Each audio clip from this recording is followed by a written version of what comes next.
bring that data to you, because the pressures are probably getting lower as this thing starts to organize itself. Here's the latest where the forecast went. Okay, this is where the storm has gone, and it's almost just a generic track towards the northwest to slightly north-northwest. There's no special turn or anything that's going to happen between now and landfall. We talked about this when the storm was developing.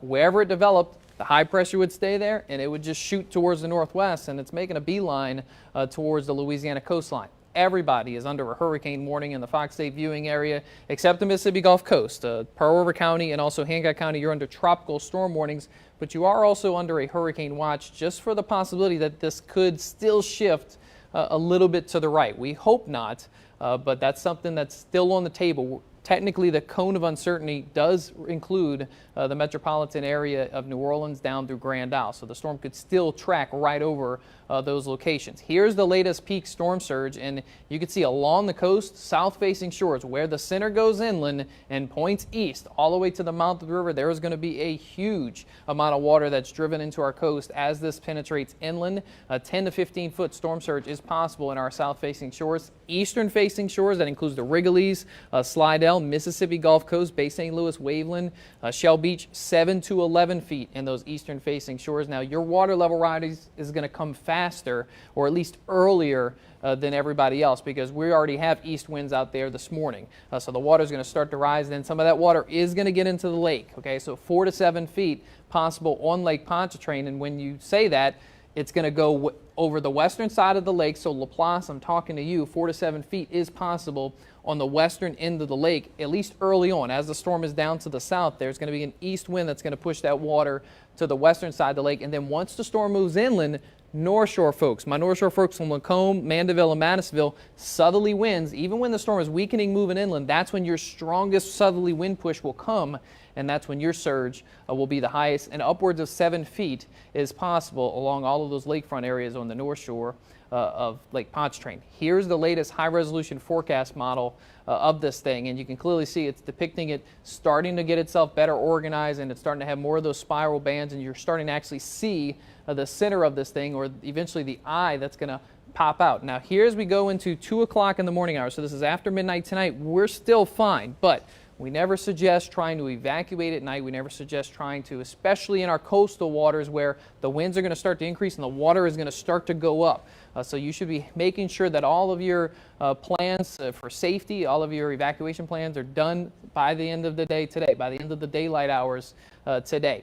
As the storm gets closer to the coast, going into tomorrow morning, this is by 10 a.m., we're already getting bands all the way in the city. We're getting bands on the Gulf Coast. We're getting bands into the North Shore. These are going to be tropical storm bands. So the weather's going to come, tropical storm conditions will occur, and then it'll subside a little bit. The more intense part of the storm is still down to the south, though. It's still offshore, but the coastal communities, by 10, 11 a.m. tomorrow morning, you could start to get hurricane force wind gusts. Not inland, but it's certainly along the coast. And then as the core of this storm, and this is the part you need to avoid right here. All right, and in one of our high resolution, this is just one model. Okay, you can see how it's a little bit to the right of the actual National Hurricane Center forecast track. This is the human plotted point where the Hurricane Center thinks the center is going to be. This is a computer model that's showing you what the projected radar could be. It is just off to the east. So if it comes a little east, Grand Isle is right in that swath of possibly the strongest winds in regards to 140 miles per hour hurricane, and then that goes right over Houma, Thibodaux. All of this area right here would be very intense winds. We're talking catastrophic potential on these winds. When you get upwards of 130 or 140, that will do tremendous amounts of damage. Look at Laura last year in Lake Charles. That should give you a sign of what can happen when you have that intense of a storm. Now, Laura was 150. But this could only be 10 miles per hour less. We hope it doesn't make it there. We hope that it doesn't make it to that Category 4, but we have to plan for it like it will. By Sunday night, once we get past nightfall and we're into the overnight hours, the worst of the weather is occurring across the heart of the city, across the heart of the southern portion of the North Shore and down to the coast. Everybody is in hurricane force conditions, and then eventually the storm will start to weaken and move towards Baton Rouge. But look, this is 5 a.m. on Monday, okay? So this is going to be a long duration event. It's not Zeta. Zeta was a 3-hour storm. This will be a 24-hour storm because, remember, we're starting with tropical storm conditions early on Sunday morning along the coast, and they're going to move inland through the morning hours. We're still dealing with it as we go into Monday in the morning hours. By Monday afternoon, that's when I think the whole storm will be over. The rain will subside. side and the winds will start to come of our public safety team members that are coming out.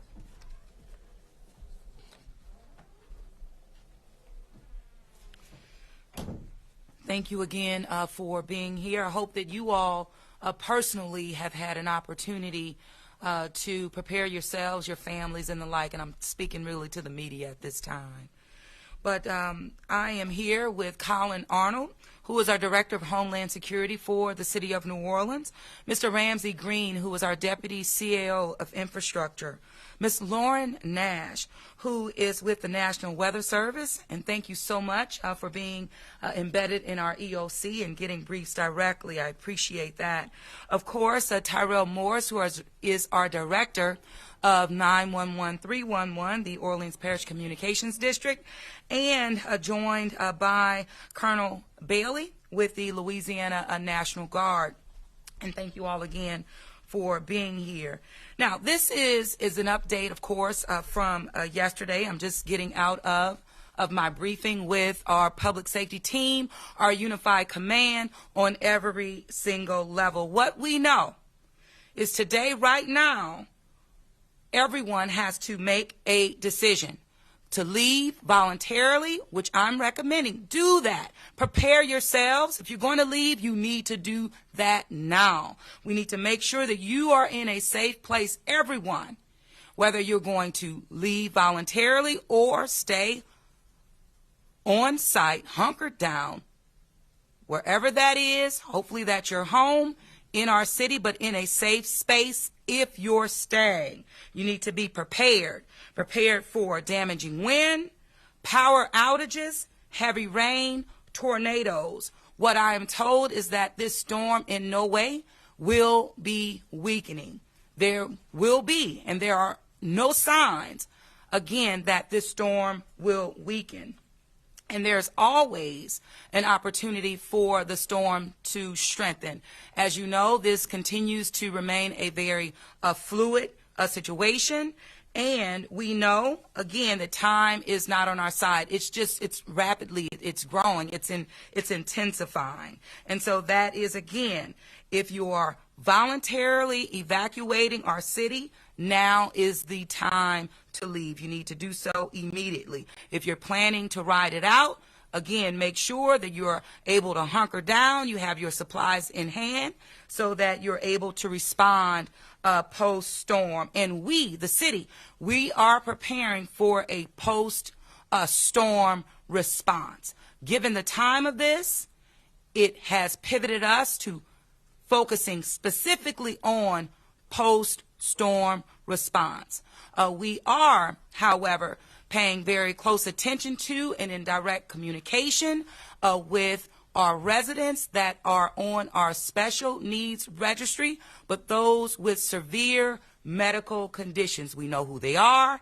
It's an average of up to 100 people. They will continue to be our priority as a city when it comes to today, but also when we think about post-storm. But we have our hands, we want our hands on them, and of course, direct communication with these individuals pre-storm as well. I want you to know that that is absolutely happening. What I will also say, and I'm going to turn it over to Lauren first to give us some updates on from the National Weather Service. You're going to hear specifically in regards to that. But before so, look, this is our time, your time to prepare yourselves. Now, this is it. Check on your neighbors. Check on your friends.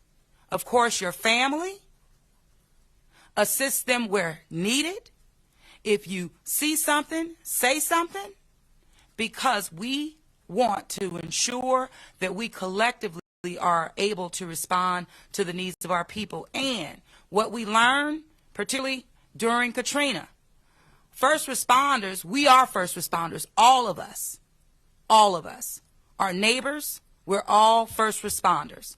And so right now, it's about taking care of one another, not only coaching folks, to make the best preparations for themselves and for their families. In addition to pets, that has been something that the Louisiana SPCA, yesterday they had a large amount of residents bringing pets.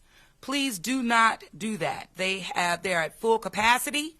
They can no longer accept, and they have also shifted to a post-storm direction in terms of how they will deal with pets. It's not now pre-storm. It's shifted to post-storm. Tyrell will touch more on that. So I did mention I was going to bring up Lauren, but let me keep it going with Colin Arnold, our Director of Homeland Security, to touch upon anything that I may have missed.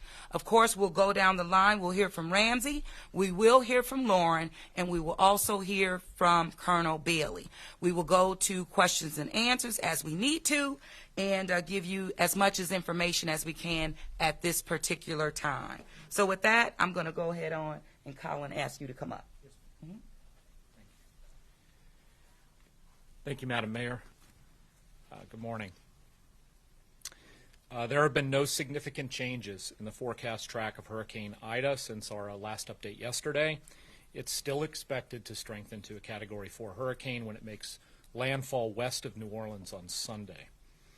Our mandatory evacuation of areas outside of the levee system and our voluntary evacuation for the rest of the parish and city still stand. If you are intending to leave, do so now. There's a small window of time for evacuation, but by this evening you need to be ready to shelter in place. If you're leaving, plan for traffic delays, leave with a full tank of gas. You can use gasbuddy.com to track gas availability on the road. If you need to shelter outside the area, if you're evacuating and you don't have a place to go, text LA Shelter to 898-211 or call 211. If you plan to stay through this storm, be ready to shelter in place this evening by midnight. Finish gathering your supplies today, including water, non-perishable items, flashlight, battery-powered radio, and medication for at least 72 hours. Food and water for 72 hours, 3 days. We say the first 72 is on you. The first 3 days of this will be difficult for responders to get to you. You need to have your supplies prepared. Prepare your property by securing outdoor furniture, decor, and trash bins. Charge your electric devices. Lower the temperature of your refrigerator. And of course, today you can move vehicles to neutral grounds after 12 p.m. I want to be clear that we are facing a dangerous storm that needs to be taken seriously.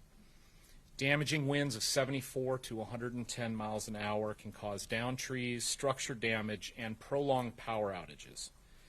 Heavy rain in excess of 10 to 15 inches in isolated areas that could be higher can cause flooding. And dangerous storm surge can cause flooding outside of the levee system and cause some overtopping potentially on the West Bank. Hurricane warning is in effect for all of New Orleans. A storm surge warning is in effect for the areas outside the levee system and on parts of the West Bank. A flash flood watch is also in effect for our full area. Please understand that if you are staying for this storm, you need to expect significant impacts. Extended power loss is almost certain, as is street flooding and some flooding from rain. Depending on the strength of winds, significant damage is possible. Please be ready to stay in place in a secure structure until the storm is passed. And please remember that emergency personnel will not be able to safely respond during the storm's impact. And again, I'm imploring you to take this storm seriously. Finish your preparations today. Be where you need to be, either on the road or in your home by midnight. Stay connected to us by texting NOLA Ready to 77295. Follow us at NOLA Ready, and we're always at ready.nola.gov. Thank you. Thank you, Colin. I think we have Ramsey Green, our Deputy CAO of Infrastructure. Thank you.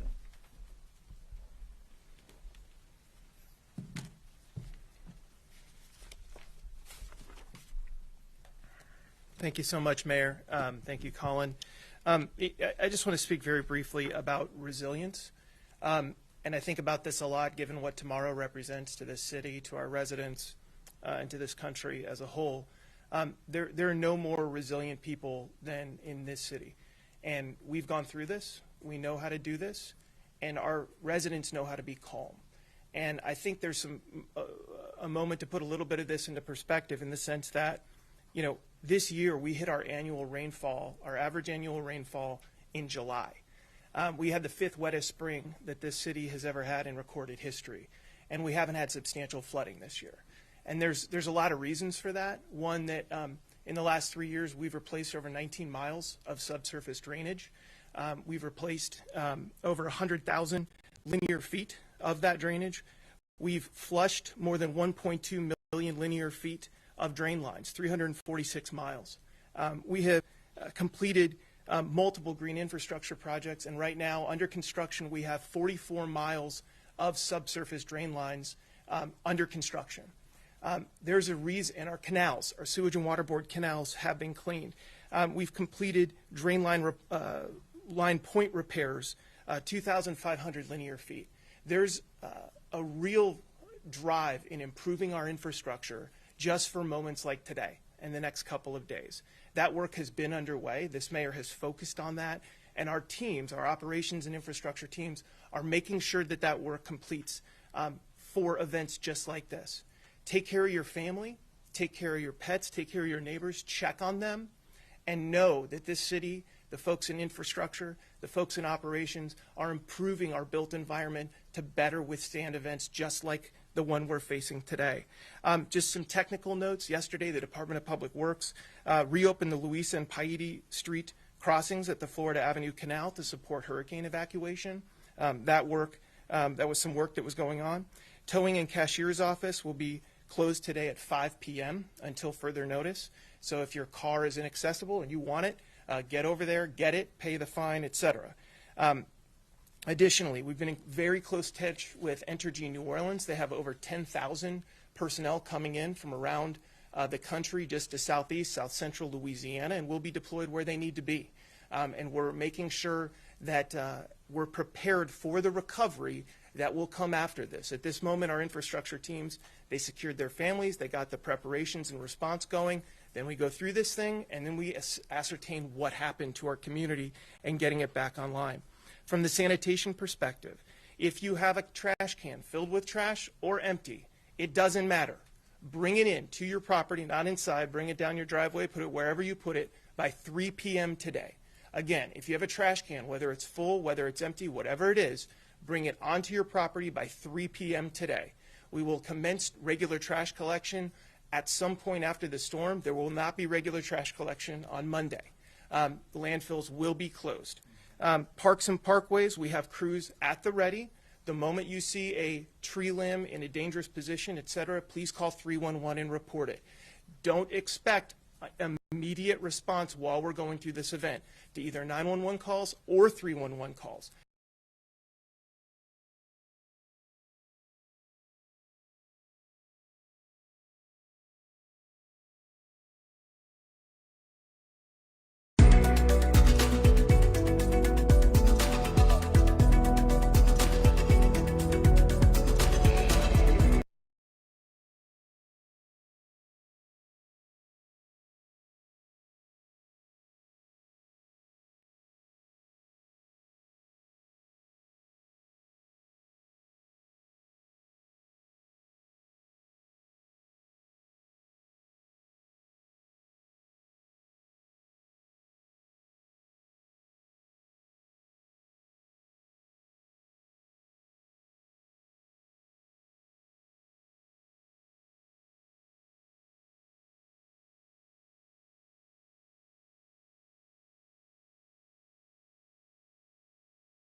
It's okay. All right. They're about to rhapsode.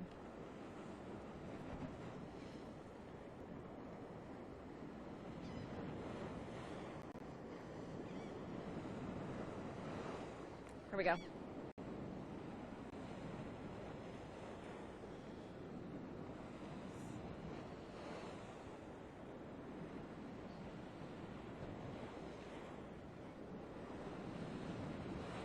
Take a look at the lake behind me right now, just how choppy it is, and the water is actually coming over the seawall up to where we're standing. But despite Lakeshore Drive being shut down right now, it's not keeping people from coming out here. We just ran into Stefan Kaut with his 2 dogs, his 2 black labs. You're out here. I'm sure the dogs are loving the water kind of coming up and, you know, lapping at their feet here as you're walking along the lake. Yeah, they don't really want to go swimming. It's too rough for them. We were here yesterday and it was quite calm and it was down to step 8, so it's really interesting. I didn't expect it so high already today. And have you seen Lakeshore Drive this flooded before? Let's pan over scene so we can take a look at how flooded Lakeshore Drive is right now, which is why it's shut down. Have you seen it like this in quite some time? No, since Isaac, not. No, Isaac was a little bit higher, but I didn't expect it that high, honestly. I had no idea. Have you seen any other flooding issues around this area if you live nearby? Yeah, I live in Lakeview on 26th Street, and there was nothing. No, coming closer to the lake, I saw some water puddle where the floodgates are, but not really this magnitude. Yeah. Not at all. I didn't expect it at all. One of the interesting things is it really isn't that ominous looking out here, right, Stefan? I mean, it's kind of light. You can see the sun, you know, on the horizon there. I'm totally surprised. I did not expect this. Not at all. I was surprised. I went actually where the yards are up to the water because the water was so high. I was completely shocked. I had no idea that it was so high. All right, Stefan Kaut, thank you so much for your time this morning. And be careful as you're walking along here because, again, as we just showed you, here's the water that just is coming up from the lake as we speak. Coming up here, obviously, it could be treacherous if you're walking along here, so you should definitely use caution if, like Stefan, you're out here to walk your dogs or something. Cars are not allowed at this time on Lakeshore Drive. As you can see, it's shut down. Reporting live along the lakefront, Meg Gatto, Fox 8 News.